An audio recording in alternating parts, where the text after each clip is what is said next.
Mm,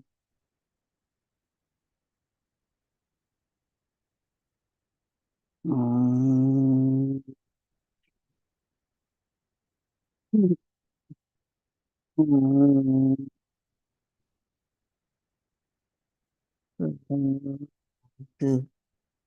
Om Sahanavatu Sahanam Bhunaktu Sahaviryam Karavavahai Tejasvitanavalitamastamavit Vishavahai Om Shanti Shanti Shanti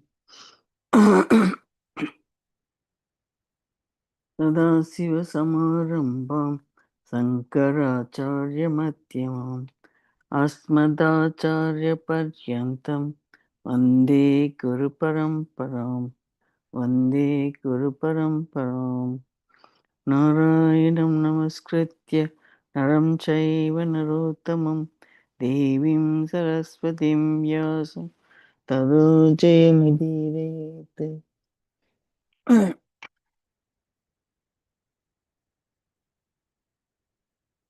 Okay, so we're going to read this verse 67.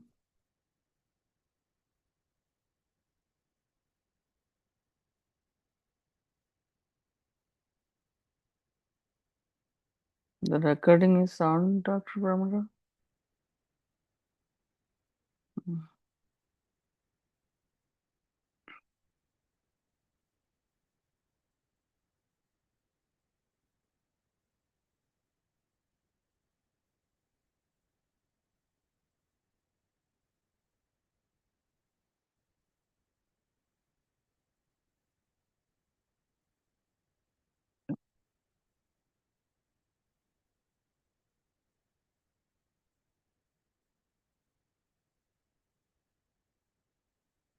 Indriyanam hi charat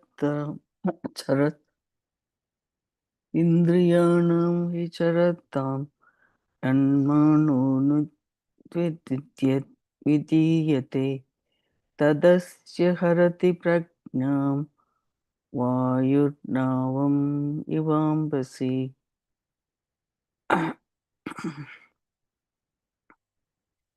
He indeed charataram charatam, okay, charatam of the moving,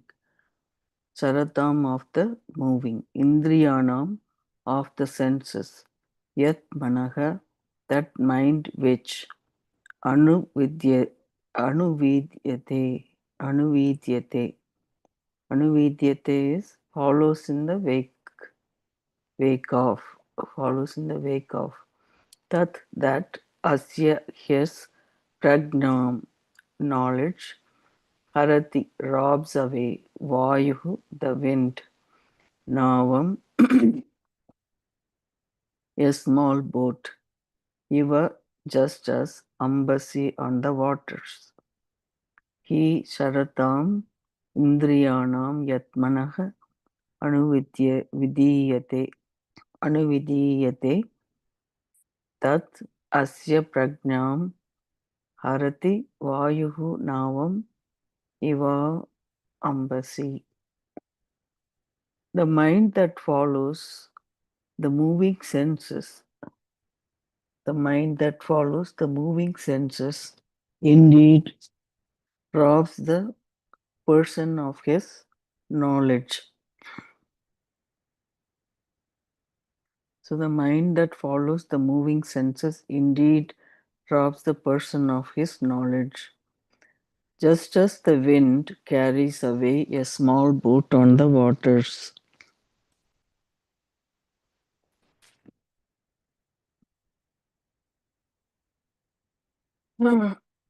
Baby.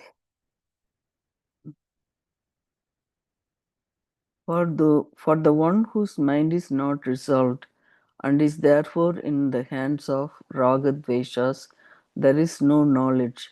Even if knowledge is there, it is not adequate, as it has already been pointed out. As it has been already been pointed out. This is because the mind goes behind the moving senses, all of which are engaged in their own spheres of activity. For example, the eyes have their sphere of seeing in forms and colors, and the ears have their sphere in sounds. Thus, you find that each sense organ has its own sphere of activity. As the sense organs experience the objects according to their own spheres, the mind naturally has some fancies that one goes after as they arise. So the mind naturally has some fancies that one goes after as they arise.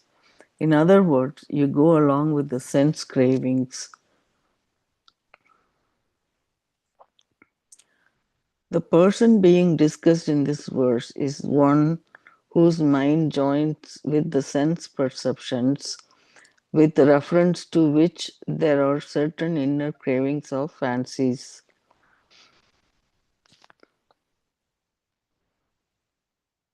A mind that joins the senses robs away one's knowledge, the knowledge born of the discriminative inquiry oneself.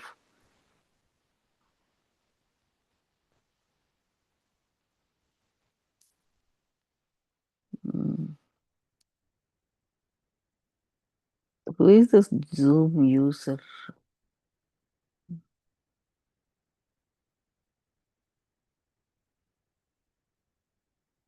Mm.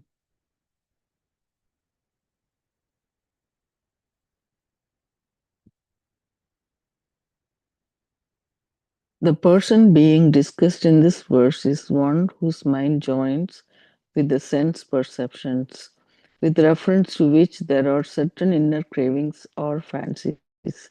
A mind that joins the senses robs away one's knowledge, the knowledge born of the discriminative inquiry of oneself. This means that whatever self knowledge one may have had is as good as gone.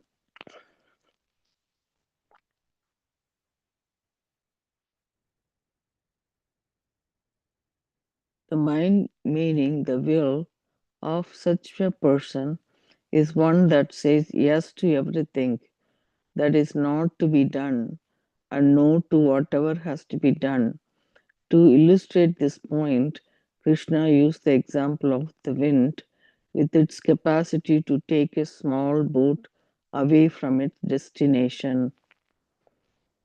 So he's using the example of the wind with its capacity to take a small boat away from its destination.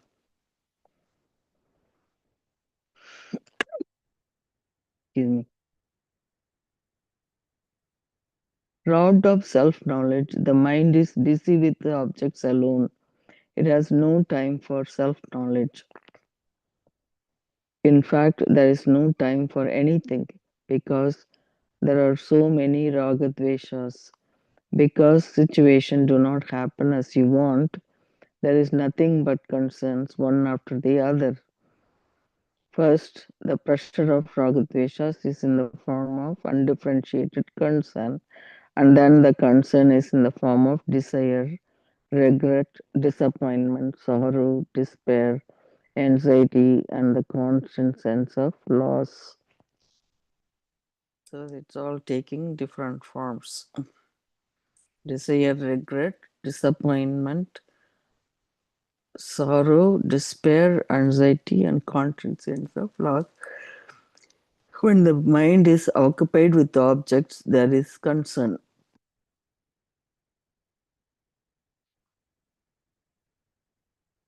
Mm, yeah. When the mind is occupied with objects, one second.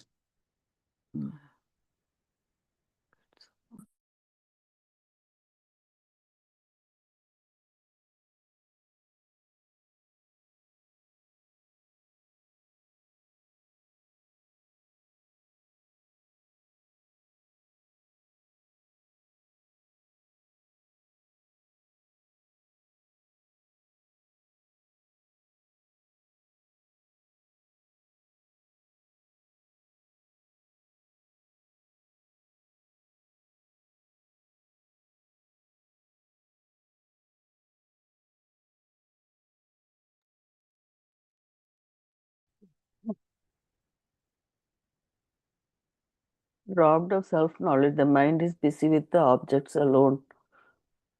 Uh, it has no time for self knowledge. In fact, there is no time for anything because there are so many raga dveshas. Because situations do not happen as you want, there is nothing but concerns one after the other. First, the pressure of raga dveshas is in the form of undifferentiated concern, and then the concern is in the form of desire, regret, disappointment, sorrow, despair, anxiety, and a constant sense of loss. When the mind is occupied with the objects, there is concern. When the mind is occupied with the object, there is a concern. Whereas when it is occupied with the self, the Atma, there is no concern, only tranquility. The self will not run away. It stays put. Even if you come back after 20 years, Atma will still be Satchit Ananda. Regardless of which book you read, Atma will not grow into Asat Chit Ananda. Atma is always fullness, limitlessness, Ananda. If the object of your knowledge is the Atma, the self, then there is Ananda for you.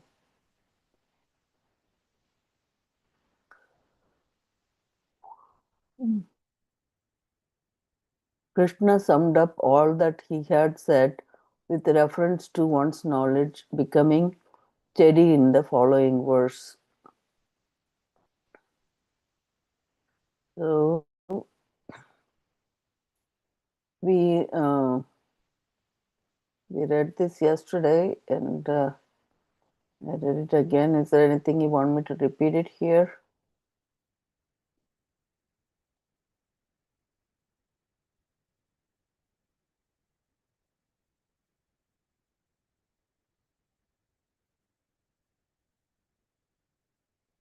So the mind that follows the senses, the moving senses,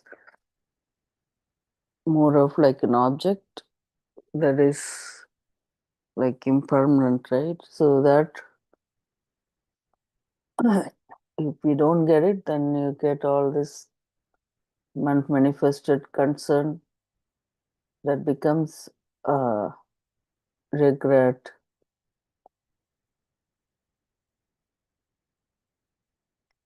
desire become that regret and disappointment, all that negative spiraling down. But whereas that we follow this Atma Tattva, that your mind is, you know, focusing on getting to that Ananda, then this path is cause it gives you the tranquility and that contentment, happiness, all that. So the example given here that how the wind carries the small boat away from the destination. So the wind is compared to our senses, moving our goal, that's moving the small boat, moving us like towards our destination, away from the destination.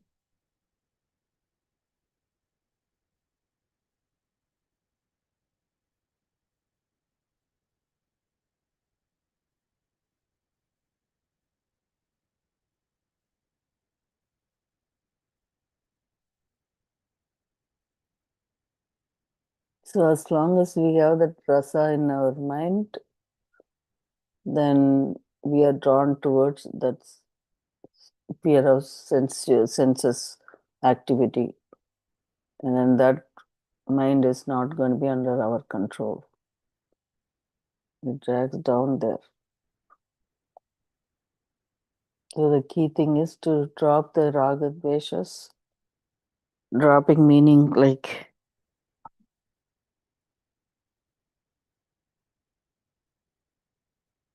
that karma yoga attitude and having this equanimity in raga dveshas, that will give us that clear this antakarna shuddhi, tranquility of the mind.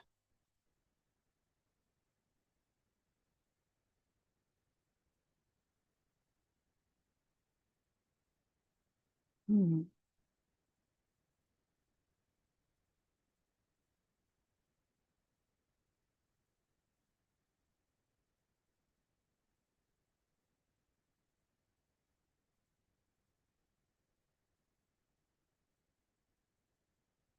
Mhm.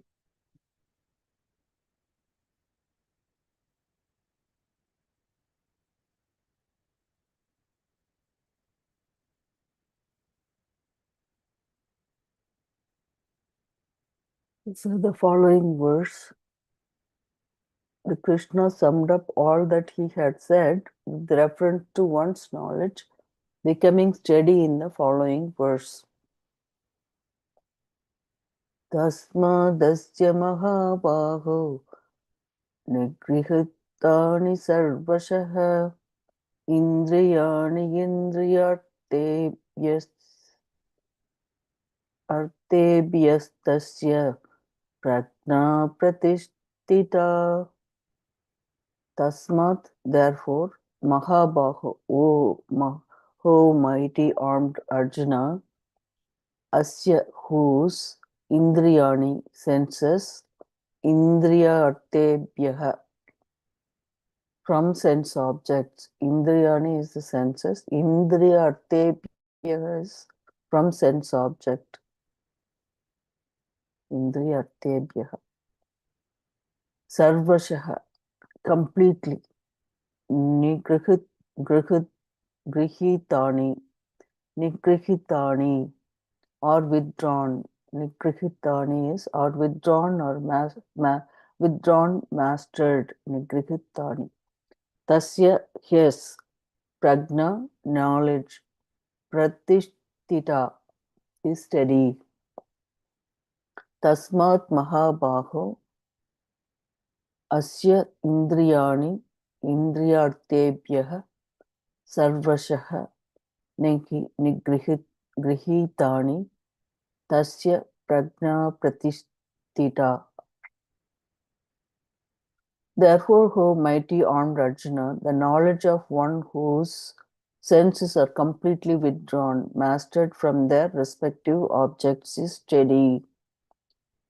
So I'll read this again. Therefore, O mighty armed Arjuna, the knowledge of one whose senses are completely withdrawn, that is mastered from their respective objects, is steady. So somebody who withdrawn their senses from their sense objects, their knowledge is steady. The word tasmat, one second. The word tasmat indicates that Krishna was summing up this section dealing with description of the mind of a person who has some vision and is making an effort to make his or her knowledge steady. So he is making an effort to make his or her knowledge steady. He explained that because the senses are turbulent, they could rob away the mind of such a person. How they do this was also discussed. Krishna addressed Arjuna here as Mahabahu, meaning, O mighty armed Arjuna. One may be mighty armed with reference to one's prowess and skill, but what is needed for self knowledge is to be mighty armed, that is strong in mind. Strong in mind, which is more difficult. The prowess and skills that Arjuna had gathered to earn him the name of mighty armed were great in their own sphere, in that he was able to control all external enemies but his ability to control this inner one was the issue here. To control the senses, to withdraw from their respective objects meant to be means to be able to withdraw them at will.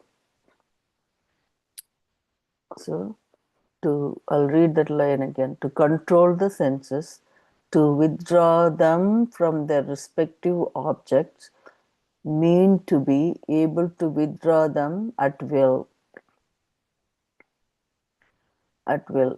just as the turtle withdraws its head and limbs into its shell whenever it senses any danger.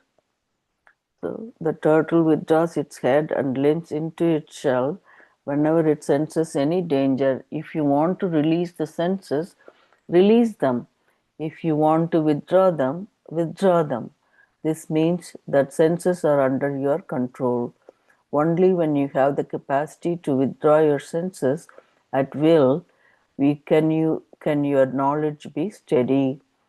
The idea here is that the knowledge becomes steady only when the mind is freed from the pressure of raga dvesha. Again, the line is the idea here is that the knowledge becomes steady only when the mind is freed from the pressure of raga and dvesha.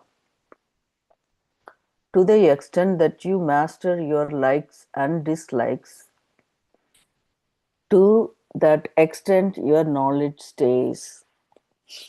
So we read about mighty aunt and how you control your senses with the withdrawal from the sense objects, as well as when you want to withdraw, and then when you want to release them, you should be able to release your senses. So it works under at your will. The third point is here that to the extent you master your likes and dislikes, so mastering the raga and dveshas. To that extent, your knowledge stays. Because your raga dveshas are neutralized, you can enjoy the benefits of your knowledge. If you mastered the raga dveshas or they are neutralized, you enjoy the benefits of your knowledge. The pressure of raga dveshas being less, the benefits of the knowledge are more. The knowledge is complete when the raga dveshas have no say in. So the knowledge is complete when the raga dveshas have no say in your life, when they are all neutralized, when it makes no difference to you whether your desire is fulfilled or not. Only then is there no hindrance to self knowledge.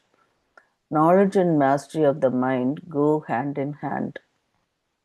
So only then there is no hindrance to self knowledge.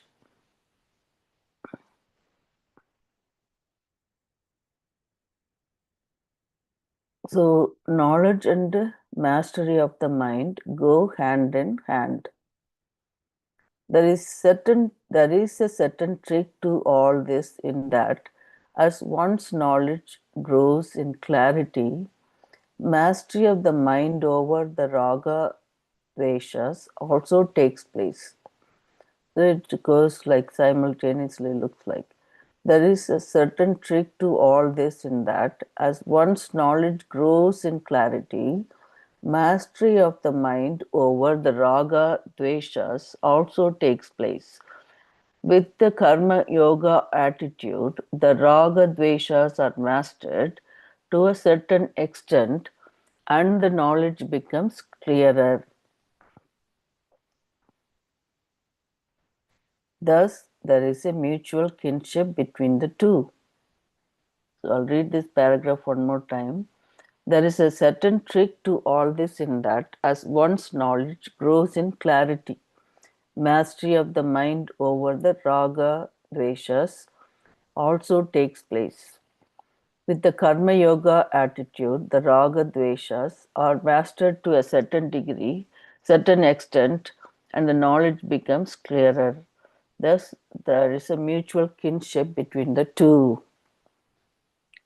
So, mastering the mind goes hand in hand with the knowledge. The entire presentation of yoga in the Gita is with reference to ragadveshas. The psychology of the Gita is ragadvesha psychology, and as a psychology, the Gita itself is adequate and complete. When we are dealing with the normal people, ragadvesha psychology is enough. It implies an order, dharma, adharma, which is looked upon as Ishvara, the Lord, the giver of the fruits of action, all of which bring about a certain neutralization of one's ragadveshas. Taking care of ragadveshas itself brings about a certain tranquility, a cheerfulness to the mind. And as the cheerfulness increases, one's knowledge becomes clearer. Conversely, as the knowledge becomes clearer, one's cheerfulness increases. In other words, the pressure caused by ragadveshas is less. Just as a bird requires both wings to take off, so too we require both wings, inquiry, and a proper attitude to glide into this knowledge. One wing is as important as the other. So, let me read this whole thing again.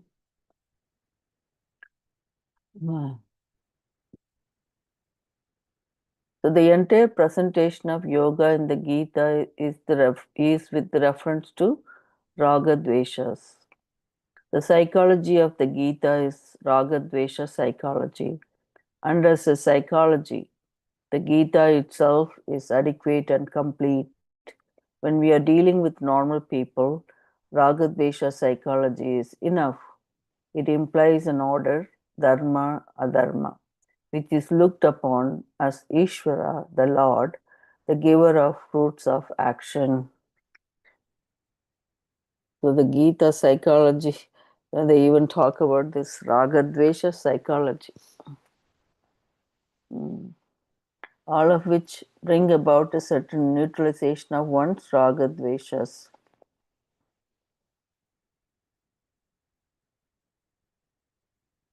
Taking care of Ragadvesha itself brings about a certain tranquility, a cheerfulness to the mind. And as the cheerfulness increases, one's knowledge becomes clearer. Conversely, as the knowledge becomes clearer, one's cheerfulness increases. In other words, the pressure caused by ragadveshas is less. Just as a bird requires both wings to take off, so too we require both wings, inquiry, and proper attitude to glide into this knowledge. One wing is important as the other. So the Karma Yoga attitude, neutralizing ragadveshas, then So, acquire the tranquility of the mind.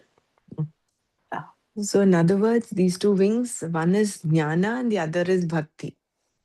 Mm, That proper attitude is one, which is having that prasanna cheta.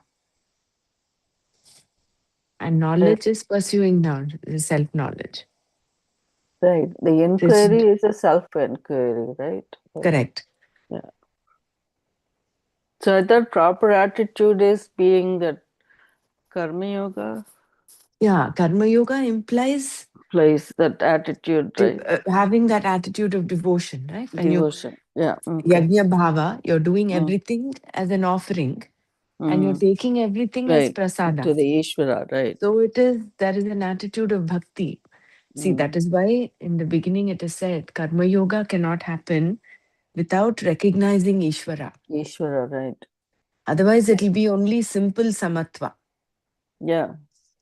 right? Here also that one line is mentioned here, right? It implies an order dharma and other adharma, dharma dharma, which is looked upon as Ishvara, the Lord, the Yeah, giver of the fruits of fruits of action. action.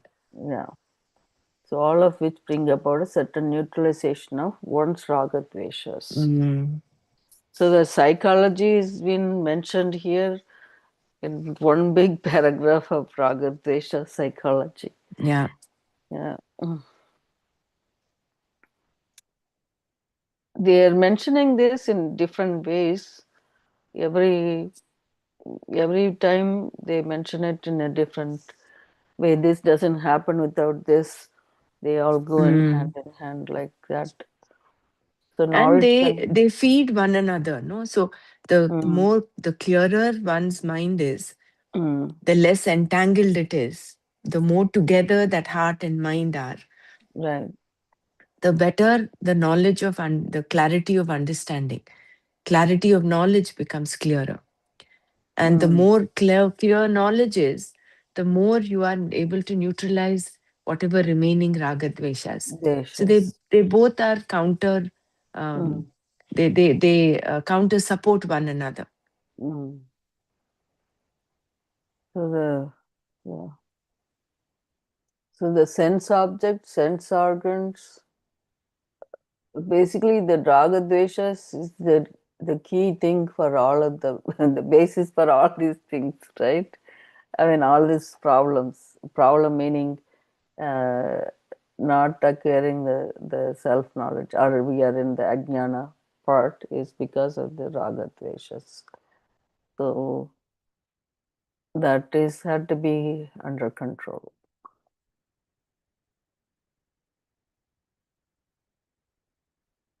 Yeah. So we require both wings in the meaning that you said itself, the knowledge which is jnana and the uh, bhakti or devotion, the proper attitude.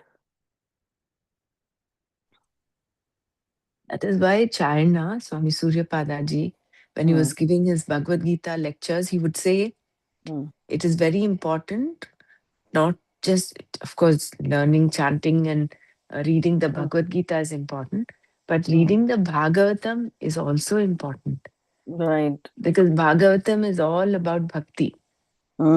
Right.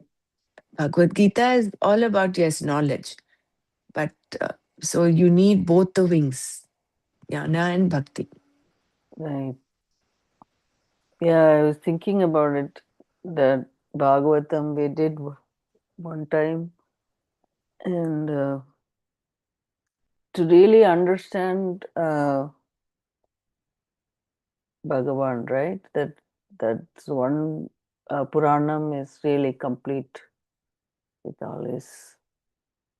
I mean, all the other ones also give that Vedanta knowledge, the Upanishads and all that gives you the knowledge about the Atma and other things, but it's still this one, like you said, it creates that bhakti in you when you're reading about it and understanding about Bhagavan. Hmm. So, anyone else wants to share? Please go ahead.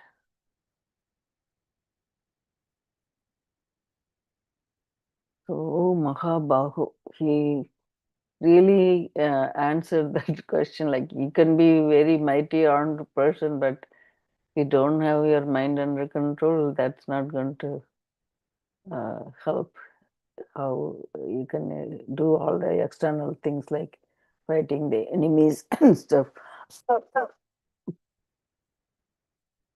Even one word, everything explained so well.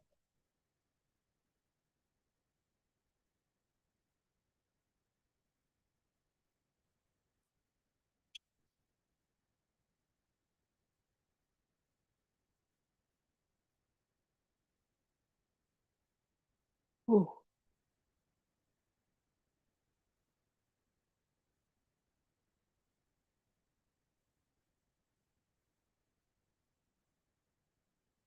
Tasmadasya mahabaho nigrihitani. And that's why Gurudev says a Mm. strong mind can carry a weak body, but a weak mind cannot carry a strong body. Mm. He's Mahabahu, but Right, his mind was not strong. If we look at strong. the first chapter, Mm. Arjuna Vishada Yoga, Mm. he was like completely overcome by his compassion. Compassion, yeah. He had eyes filled with Yeah. tears. and he dropped his bow. Says, "Sorry, I cannot fight." Mm. So strengthening the mind, that is just like the turtle is able to withdraw Holding its the limbs at will. head and the limbs At will. and You want to go yeah, out and do something, yeah, you very well do, but then you have your senses under your control. yeah, That implies a strong mind, a mind that is in your hands. yeah. Like you should be able to withdraw, and then as well as when you need to release it, you can release it. Yeah, So that kind of control we have to have over our the sense organs and the yeah. mind. Mm. Even that first shloka of the Gita, Panchamrit Uddhared Atmanatmanam, Mm. your mind is both your friend as well as your enemy. Depends on how you handle your mind. Mm. Mm. It will remain your friend as long as you are in charge. Mm. It will become your enemy once it it takes charge of you. Yeah, the whole Gita like talks about psychology, which is pretty much dealing with the mind only, mostly, right? Like how you keep your mind under control, cleaning the mind, and all that. I mean, it's not as I wouldn't say it's not important to have a physical health and uh, all those things, but the more emphasis is given here because the mind doesn't function very well. The whole thing is collapsed. Look like,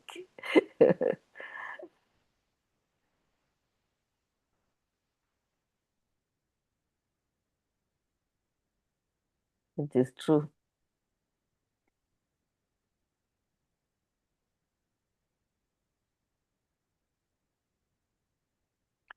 Indriyani indriyatebhya tasya. Tasya is his. Okay. Prajna, the knowledge is steady. The knowledge gets steady when the senses are completely withdrawn and the mind is under control.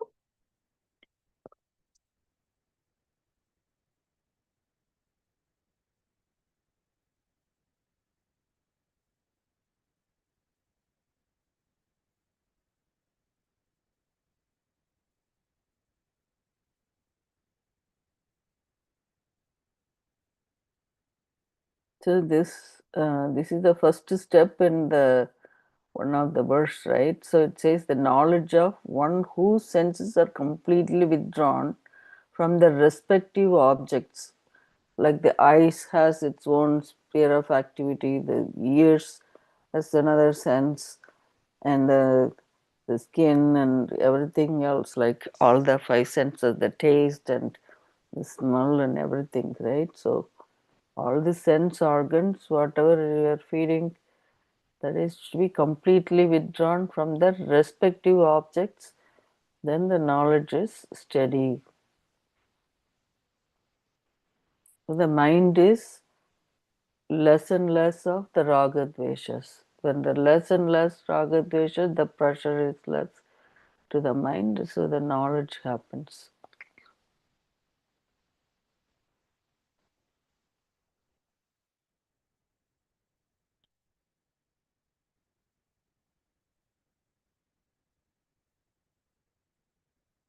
Hmm. Okay, anyone else, please? Like we have 6:40 now.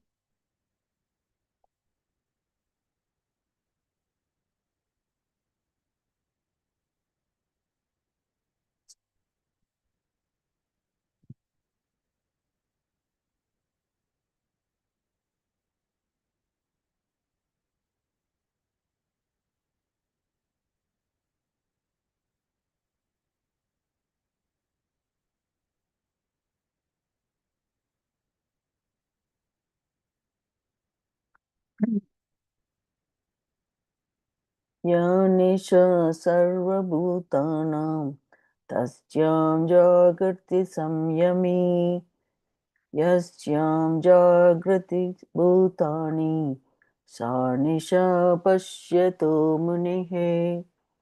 Sarva Bhutanam, for all beings, ya, that which, nisha, night, tashyam, in that, samyami, one who has mastery over oneself, who is wise. Samyami is one who has mastery over oneself, who is wise. Jagrati is awake. Asyam, that in which, Bhutani, beings, Jagrati, are awake. Okay, that one is Jagarti. Okay, Jagarti is awake. Jagrati is are awake. Jagrati, Jagarti. Sa, that Pashyatah Munihe, for the wise man who sees. Pashyatah Munihe, for the wise man who sees. Nisha, night.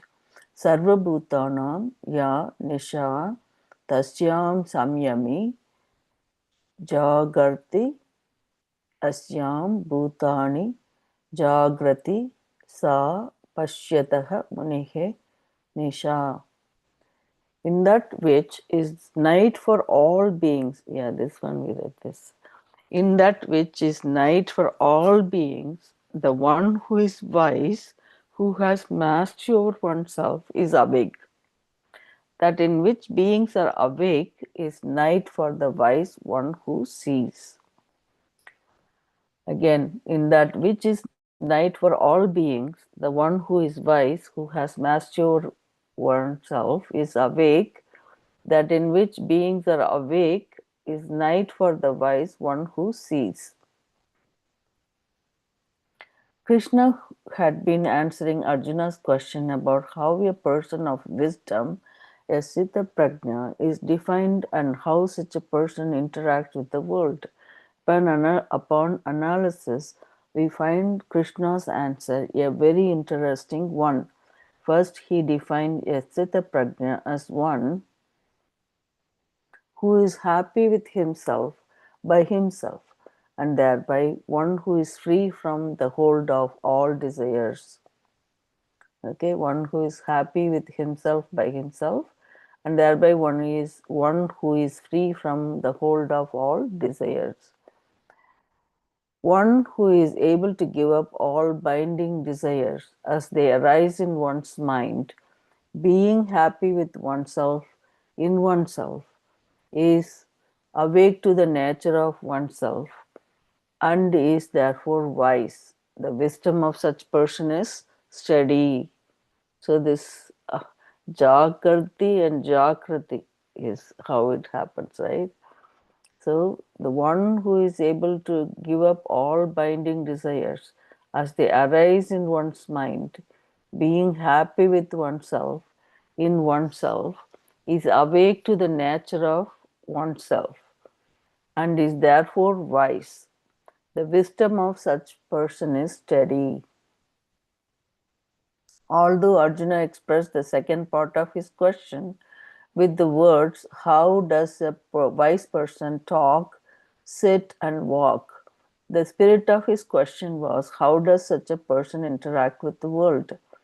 Taking the spirit of Arjuna's question into account, Krishna replied that one's wisdom is steady only when one's mind is no longer a problem. Krishna said that raga dveshas are the cause for one's knowledge being stifled or inhibited. Okay, so Krishna said that the raga dveshas are the cause for one's knowledge being stifled or inhibited.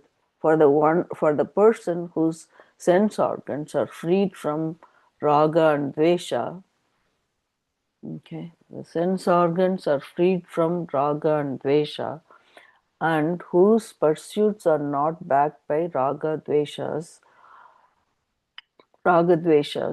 the knowledge remains because he or she has a cheerful mind, a mind that is not in the hands of ragadveshas. Krishna then summed up by saying that for the one who has withdrawn the sense organs from the sense objects. Okay, so Krishna then summed up by saying that for the one who has withdrawn the sense organs from sense objects, the one who has the sense organs with oneself, if indeed this person has self knowledge, that knowledge will be steady.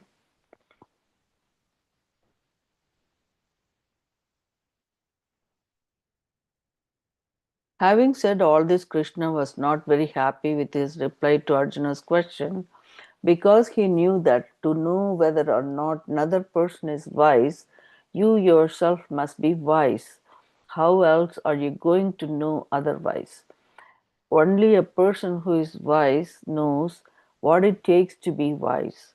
Arjuna thought that the characteristics of a wise person could be a kind of sadhana for him, a means for becoming wise. But how could he understand these characteristics if he himself was not wise? This is what Krishna still had to convey to Arjuna. Nice. So I'll read this one paragraph one more time. Having said all this, Krishna was not very happy with his reply to Arjuna's question because he knew that to know whether or not another person is wise, you yourself must be wise. How else are you going to know otherwise? Only a person who is wise knows what it takes to be wise. Arjuna thought that characteristics of wise person could be a kind of sadhana for him, a means for becoming wise. But how could he understand these characteristics if he himself was not wise? This is what Krishna still had to convey to Arjuna. Ignorance and knowledge are like night and day. Krishna had talked about the person who is happy with himself or herself, and since a madman can also be happy with himself, he also pointed out that Chitta Prajna must have knowledge, recognizing, however, that his description of a wise person was not complete. Krishna adds this very interesting verse. In essence, what he says is that a wise person is like a wise person, and the other wise cannot really understand such a person without becoming wise. He illustrated his point by saying that what is night for all people is day for the wise person. So he illustrated his point by saying that what is night for all people is day for a wise person who has the mind and senses with him or her.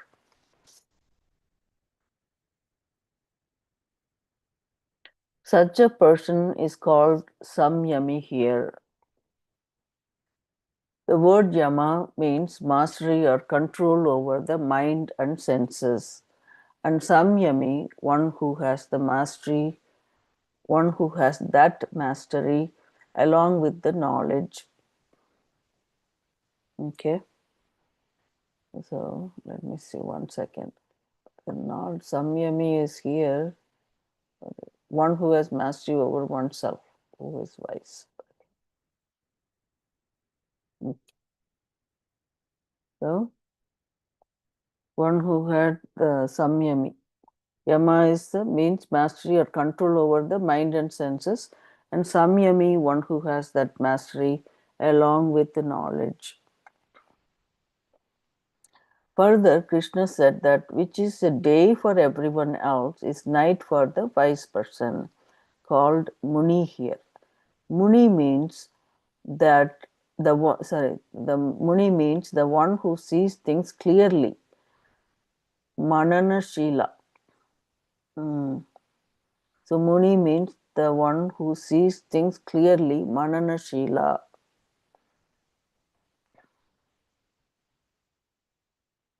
For this person, a clear vision, the state that everyone else thinks of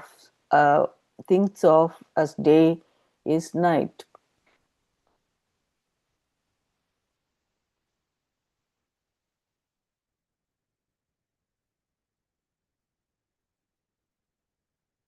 In other words, when all beings are awake, the Siddha sleeps, and when they are asleep, the wise person is awake.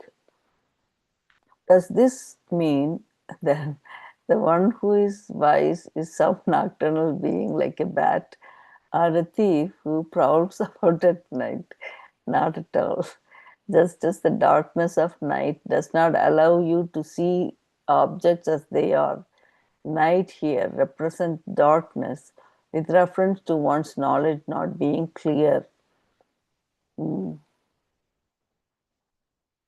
The wise person is awake to what is night for all beings, the night of avidya, ignorance. What is not known to people is called the sleep of night, the sleep of darkness, or ignorance, avidya nidra. In this sleep of ignorance, people are like somnambulists, sleepwalkers. This state is more than just sleep. These people are all dreamers. They are sleeping but awake, just like in dream. They are awake and perform all kinds of activities, and still they are asleep because they are not awake to certain realities. If you are totally asleep or totally awake, you have no problem. The problem is when you are only half awake, this being a state where mistakes are possible. In dream, a person is partly awake, meaning that there is some projection by the mind. The person is not identified with the body and the physical activity, but is identified with the memories and thoughts from which a dream world is set up. The reality of duality. In the dream world, everything is dual, Dvaita for the person. The knower is distinct from the known. The known is distinct from the knower. The knowledge, of course, is distinct from the knower, being something that the knower has and for which there is a distinct object that is known.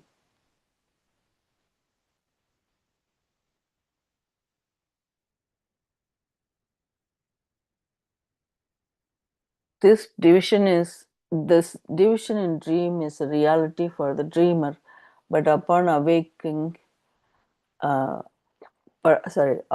upon waking, where all the three, the knower, the known, and the knowledge, become one and the same. The known objects in the dream are not separate from knowledge. The knowledge is not separate from the knower. The knower is not separate from the waker. All the three that belong to the dream resolve into the waker. When the person who is dreaming wakes up, the waker was the knower, the known, and the knowledge in the dream. The knower is the waker. That is why one says, I dreamt. The Atma, the self of the knower that obtained in the dream, obtains also in the waking state, as evidenced by the expression of the experiences. I dreamt. I was the one who was dreaming. In the dream, however, everything is the reality. When the Veda recognizes duality, addressing you as a doer, a karta, Shankara discusses this in his commentary to this verse. The Veda tells you to perform certain karmas, and it also tells you what you will gain by doing them. There are very specific differences mentioned also. It says this karma will produce this result if it is done in this manner by this person at this time. Thus, ritual to be performed or set out in the in the Veda, all of which implies duality because it addresses a karta who is different from the karma he does. The Veda that you are the Veda that says you are the non-dual Brahman addresses you.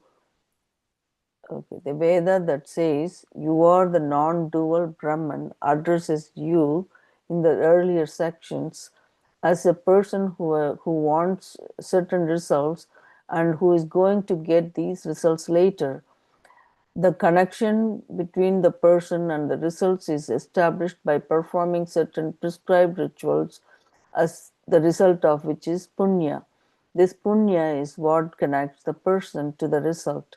The people, rituals, and the results are all different and therefore constitute duality. Your perception also tells you that one object is different from another object. Perception gives rise to different types of knowledge, and based on that knowledge, you conclude that everything is different from you. The first part of the Shruti, as we have seen, also confirms this difference by addressing you as a doer and not as Param Brahma. The first part of the Shruti, as we have seen, also confirms this difference by addressing you as a doer, not as Param Brahma. If the Veda were to address you as Param Brahma, it could not ask you to perform action. Thus, it can only address you as a doer. The Shruti deals with the person who is available right now. You are now a doer, and the doer is addressed. Furthermore, the doer is told that he or she will be an enjoyer later if certain karmas are performed. If they are not done or not done properly, the person will have problems later. Even if a wrong action is done, the doer will still be an enjoyer, but the enjoyment will not be very pleasant. In this way, the Shruti keeps the person in view and talks about what is good and bad for the person, what should be done and what should be avoided. Thus, it looks as though the Shruti is for the doer alone, and the duality is the reality. Naturally, then, the person looks upon himself or herself in the waking state as someone different from the world, just as in the dream. This is what is meant by the sleep of ignorance. This is what is meant by the sleep of ignorance. Because the because of ignorance alone, the person is said to be sleeping. Sleeping here means that one is a dreamer. The person is not totally sleeping. He or she is awake during various activities. There is even a valid pramana available to the person, enabling him or her to know that certain actions are right and others are wrong. As long as this sleep of ignorance continues, everything is valid for the person in the waking state, just as it is in dream. One doer is different from every other doer, and one enjoyer is different from every other enjoyer. The physical body is a place of enjoyment, the counter of experience from which you encounter the world.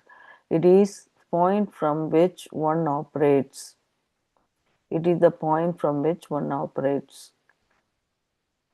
You are an enjoyer, and the mosquito is also an enjoyer. You being the object of its enjoyment. Thus, you find there are many enjoyers and different kinds of enjoyments. There are different doers and different types of doing, all of which are valid. Therefore, pain and pleasure are valid. That I am a small person is valid. That I am someone who is struggling to prove myself to be somebody is valid. That struggle never comes to an end is also valid.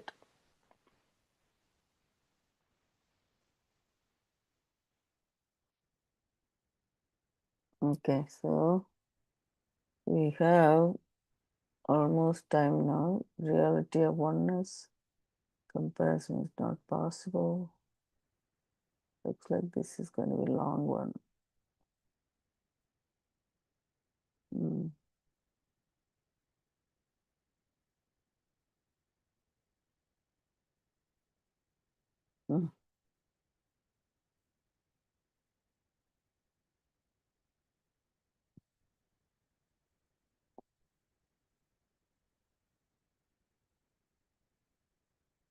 This is a long one, looks like.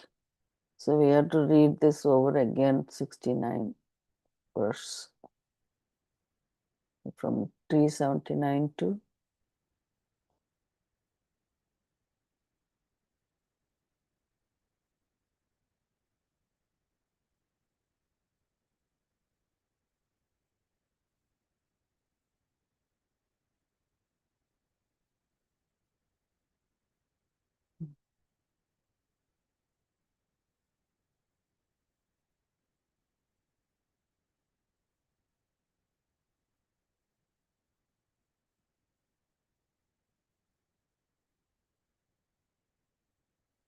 verse number 69, right?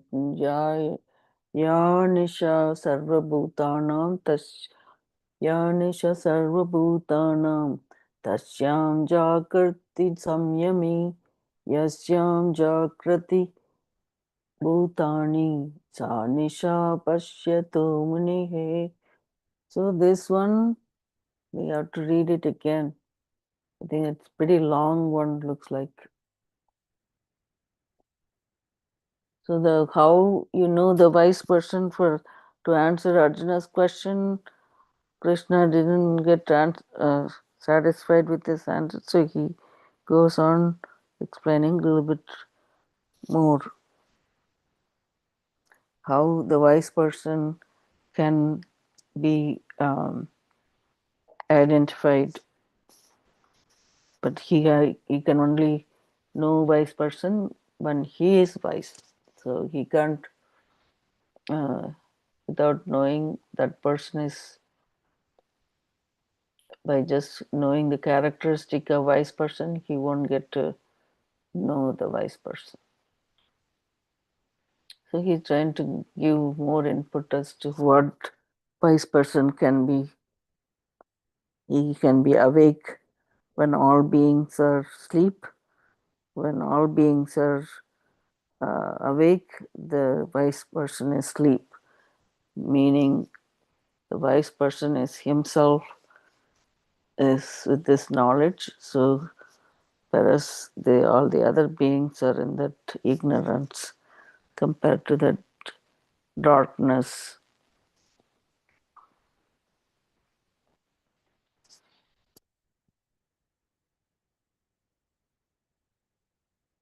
Anyone want to share or which we read so far?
The whole psychology of the Gita is the psychology of raga dveshas.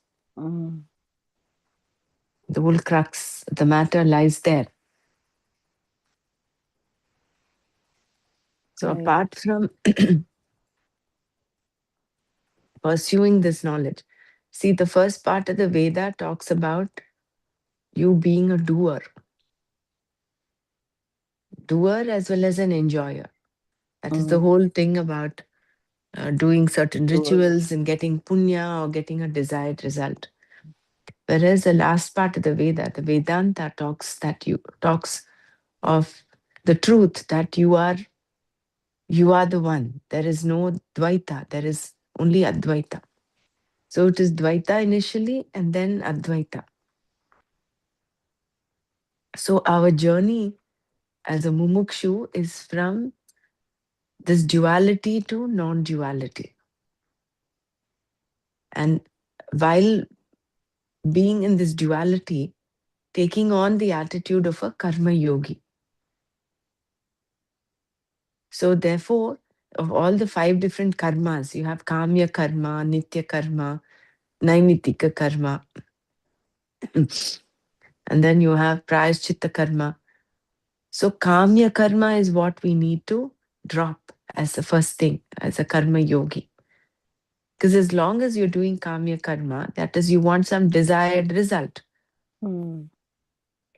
You are doing things only to satisfy your raga dveshas. Whereas the whole psychology of Gita is to Yes, neutralize them, to neutralize the interpretations. neutralize them. So the only desire is for freedom, that mumukshutva. So when one becomes single point, vyavasayatmika buddhi, this is the only thing I want, nothing else, then that is the beginning of your being a karma yogi. And then with the proper attitude, attitudinal change in the mind, no action comes without starts without having a desire. But expecting things that you want, and being open and accepting the fact that things might turn out differently,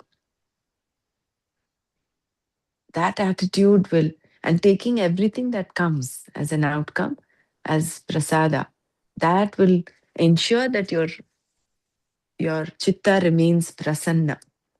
And when your chitta is happy, cheerful, and you're pursuing this knowledge, you're doing shravana and manana, this knowledge becomes clearer and clearer. And they feed each other. The more clear the knowledge is, the more it stays with you. And the more, like how a turtle is when exposed to danger, you're able to withdraw yourself. And then, so therefore, knowledge and being established in knowledge is not far away for such a person. Yeah.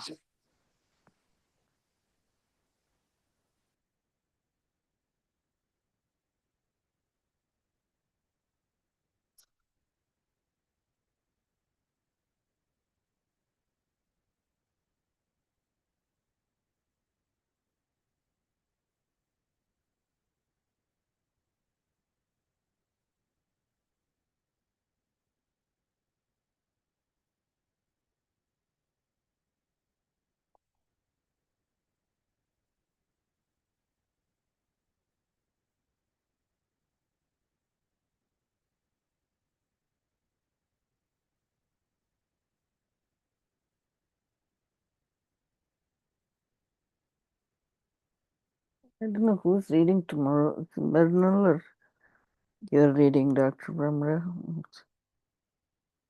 I think it's whoever is reading, I think can start from the beginning itself. No problem. Yeah. Om Loka Samasta Sukhino Bhavantu. Om Shanti Shanti Shanti. Hari Om. That's it. Hey Krishna Arpanamastu. Hey Gurubhyo Namaha.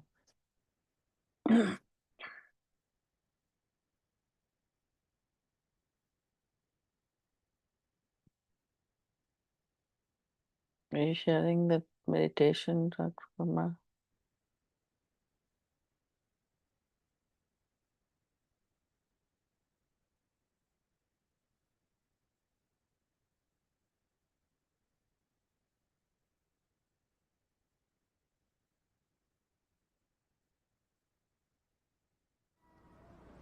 Meditation is accepting this moment, living every moment totally with depth. Let us keep our spine erect and body relaxed and eyes closed. Relax your shoulders. Keep a big smile on your face.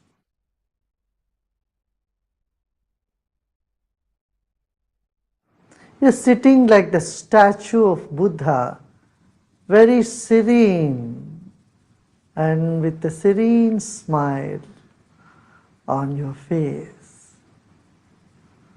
Relax your body.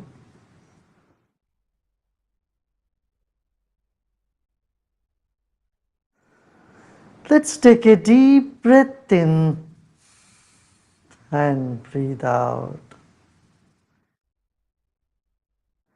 Become aware of your chest region, throat and chest region.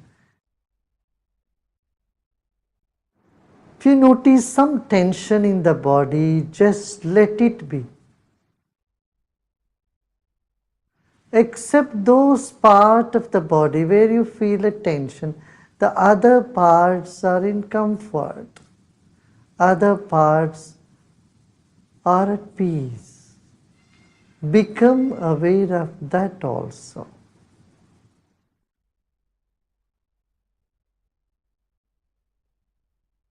There are many good things about you and inside of you.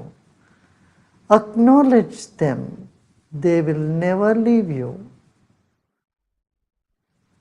And the negative aspect you may see in you is never going to stay with you forever. One more you have, no? They are all guests for some time. Let them be.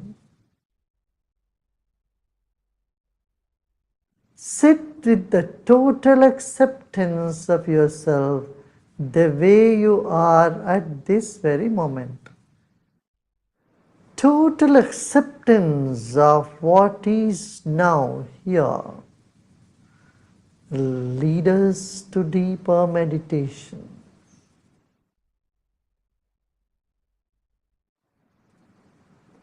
Let go of all the effort.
Om Shanti Shanti Shanti.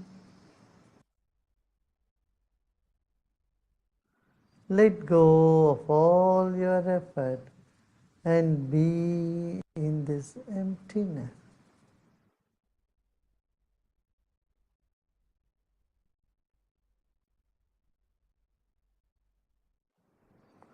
And slowly and gradually become aware of body and surroundings. And you may gently open your